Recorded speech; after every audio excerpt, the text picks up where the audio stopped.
Tragedy in Newtown, Connecticut has some people demanding tighter gun control, while others are scrambling to buy more guns. Reporter Casey Wian is looking into it.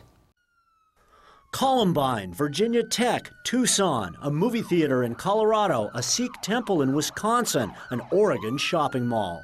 Even with those mass shootings, it has become easier for most Americans to carry a gun, own an assault rifle, or use high-capacity magazines. But in the aftermath of Connecticut, voices, most notably from a tearful President Obama, are calling for tighter gun control. You won't hear them at a California gun show held the day after the Connecticut massacre. If you look around here, everybody is in a panic. I've never seen so many people at a gun show.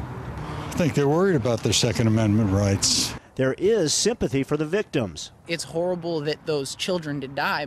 But the solution here, more guns. If one of those teachers had a gun, if one of those teachers, one of them, a faculty member, a janitor, had a gun, bam, he would have killed an eighth, nothing compared to what he was capable of doing. You have to allow us to protect ourselves. The guns really didn't kill people. It was the person who was crazy. He was mentally unstable. I think it's going to be unfair because, one, that's my Second Amendment, and just because this guy was mentally unstable, he's taking that away from us.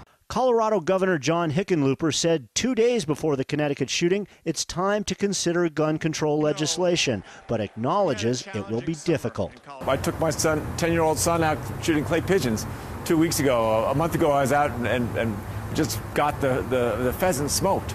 I mean, these are traditions that go back, I learned to shoot a shotgun from my grandfather. I think that part of it, that part of a gun culture is so deeply ingrained in Colorado, in the United States, I mean, literally almost everywhere, that to try and change it would be, would be a very steep hill to climb. There is a precedent. Great Britain banned nearly all handguns after a mass shooting at a primary school in 1996. Since the Connecticut shooting, more than 100,000 Americans have signed an online petition demanding President Obama produce legislation limiting access to guns. A grassroots group called Newtown United is going to send a delegation to Washington tomorrow to meet with the Brady campaign to prevent gun violence.